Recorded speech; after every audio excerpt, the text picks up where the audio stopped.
Jaya TV நேயர்களுக்கு காலை வணக்கம். நம்ம இப்போ பார்க்குறது இருமலுக்கான மருத்துவம். இருமல் இன்றைக்கி என்னென்ன செஞ்சாலும் இருமல் நிற்கலை அப்படின்றோம். இருமலுக்கு முக்கியமாக வால்மிளகு, சித்தரத்தை, வெள்ளை கரிசலாங்கண்ணி, மலைத்தேன்,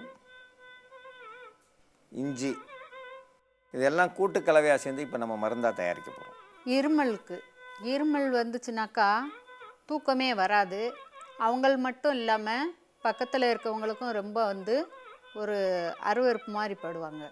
இருமல் ஏன் வருது அப்படின்னாக்கா, பல இடங்களுக்கு போய் தண்ணி குடிக்கிறவங்க அந்த தண்ணி சேராதனால வரும். உடம்புல எதிர்ப்பு சக்தி ரத்தம் குறைஞ்சி போச்சுனாலும் அவங்களுக்கு குடிக்கிற தண்ணி முதல் கொண்டு தண்ணி அவங்க உமிழ்நீரே சளியாக மாறக்கூடியது. இதுக்கெல்லாம் ரத்தோட்டம் அவங்க சாப்பிட்ற உணவும் சரியாக இருக்கா அப்படின்னு சொல்லிட்டு நீங்கள் பார்த்துக்கணும். இப்போ நம்ம மூலிகையில் சரி பண்ணணும் அப்படின்னாக்கா கரிசலாங்கண்ணி தான் எப்படியப்பட்ட உடம்பவே தங்கமாக மாற்றக்கூடியது. அந்த அளவுக்கு அதுக்கு உடம்புல இரும்பு சத்தை கொண்டு வரும். அதே நேரத்தில் சளியெல்லாம் வலிச்சு எடுத்துகிட்டு போயிடும். கரிசலாங்கண்ணி நல்லா சுத்தமாக எடுத்து அரைச்சி வச்சுருக்குறோம். இது கூட சித்த அரத்தை, இந்த அரத்தை சளியை எடுக்கக்கூடியது. பொடியாக வாங்கிக்கோங்க, நாட்டு மருந்து கடையில் கிடைக்கும். இதுவும் நான் இப்போ அளவு முறைகள் சொல்லிடுறேன். சளியை எடுக்கிறதுக்கு இஞ்சி ஒரு துண்டு கூட சேர்த்துக்கிறணும். இஞ்சியை தோல் நீக்கிட்டு கூட சேர்த்துக்கோங்க.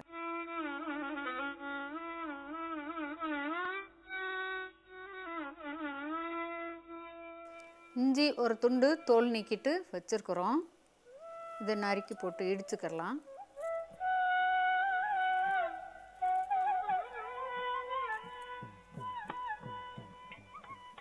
வால்மிளகு ஒரு 9, இது ரெண்டையும் இடிச்சுக்கிறணும்.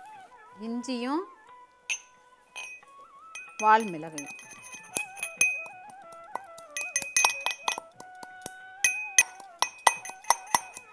வால்மிளகும் இஞ்சியும் நல்லா இடித்து எடுத்து வச்சுருக்குறோம்.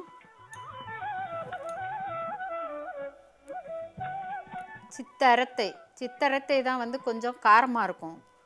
இது சளியை வலிச்சு எடுக்கக்கூடியது. அது கொஞ்சம் நிறையவே போட்டுக்கோங்க. 1/2 ஸ்பூன் அளவுக்கு சேர்த்துக்கிறணும். சித்தரத்தை, கரிசலாங்கண்ணி அரைச்சி எடுத்து வச்சுருக்குறோம். நல்லா 1 ஸ்பூன் அளவுக்கு கூட சேர்த்துக்கோங்க. தேன், சுத்தமான மலைத்தேன் கொஞ்சம் நிறையா சேர்த்துக்கிறணும்.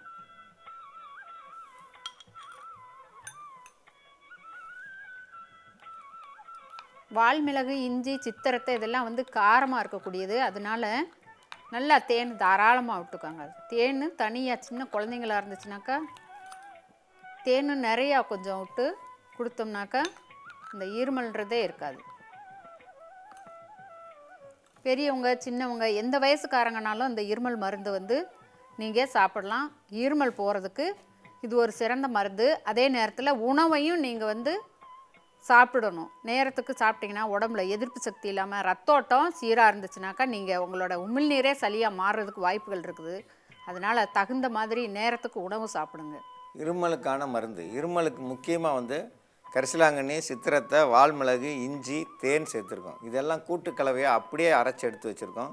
இதை காலையில் 1 ஸ்பூன், சாயந்தரம் 1 ஸ்பூன் சாப்பிட்டோம்னா எவ்வளோ பெரிய ஆளுக்கு, 40 வயசுக்காரங்களுக்கு முதல் கொண்டு யாருக்கு வேணாலும் இதை கொடுக்கலாம்.